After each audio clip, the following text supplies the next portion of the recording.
ગુજરાતમાં આમ આદમી પાર્ટી દ્વારા તારીખ 27 રોજ છત્ર વસાવાની સમર્થન યાત્રા કાઢવામાં આવશે ત્યારે આજે આપણે દાહોદ જિલ્લાની અંદર છે ત્યારે આપણી સાથે આજે નરેશ બારિયા છે તેઓની સાથે વાત કરીશું.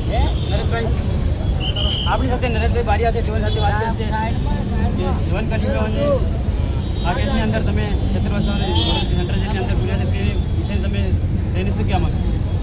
આજે અમે દાહોદમાં અમારા તમામ આગેવાનો તેમજ આમ આદમી પાર્ટીના લોકો તેમજ આદિવાસી સમાજ, ઓબીસી સમાજ, એસસી સમાજ જે અમારા ચૈતરભાઈને અન્યાય થયો છે એના સપોર્ટમાં અમે આજે એક રેલી કાઢી છે અને હવે પછી અમે દરેક વિધાનસભામાં પણ કાઢવાના છે. દરેક તાલુકામાં અને દરેક ગામોમાં અમે ચૈતર વસાવાના સપોર્ટમાં એક રેલી કાઢી છે. એનું મુખ્ય કારણ એ છે કે આજે જે ફોરેસ્ટ ખાતા દ્વારા જે જંગલની જમીન હતી અમારા આદિવાસી સમાજના ખેડૂતો ખેડી શકે છે અને પાક પણ ઉગાડી શકે છે એ હકને દબાવવા માટે અમારા ચૈતર વસાવાને 2 વર્ષ કેસ ચાલ્યો અને તરત આમ આદમી પાર્ટીના ધારાસભ્ય હોવાના કારણે એમને આજે 7 વર્ષની સજા ફરમાવી છે, જે કોર્ટે ફરમાવી છે.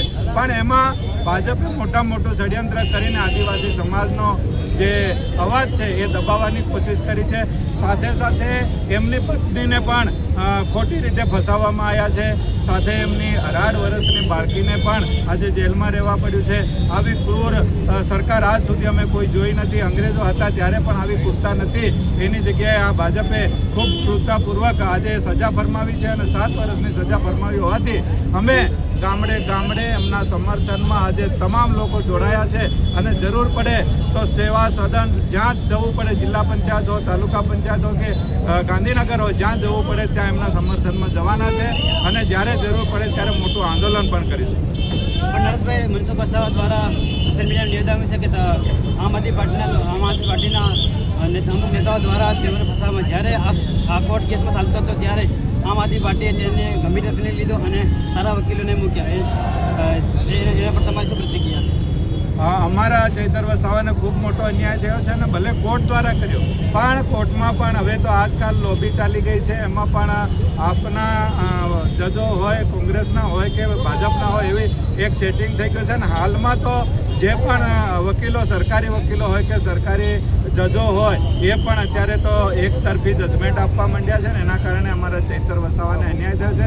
ફોરેસ્ટ ખાતાવાળાએ પણ જે ખેડૂતોનો જે પાક હતો એને ખેડી નાખ્યું ને નુકસાન કર્યું એના અમે સમાજ વતી અમારા માણસોને પૈસા પડ્યા. કોઈ ચૈતર વસાવાએ આજ સુધી લીધા નથી પણ ખોટી રીતે કેસ કરીને આજે ફસાવવામાં આવ્યા છે ને એને ભાજપમાં લઈ જવા માટે આ મોટું કારસ્તાન કર્યું છે. માટે અમારી લડત છે.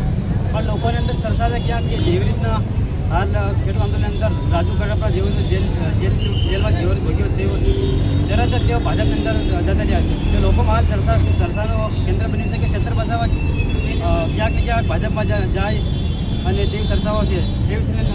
ચૈતર વસાવાને એને પત્નીને પણ આજે જેલમાં રાખવામાં આવી છે અને 18 વર્ષની બાળકીને પણ જેલમાં રાખવામાં આવી છે. તો કદાચ એવું પણ બની શકે કે કદાચ આ એમની પત્નીને આધારે કે એમના પરિવારના આધારે જઈ શકે. પણ અમે એ ચૈતર વસાવાએ આખા ગુજરાતમાં નાના ચૈતર વસાવા ઘણા પેદા કરી દીધા છે.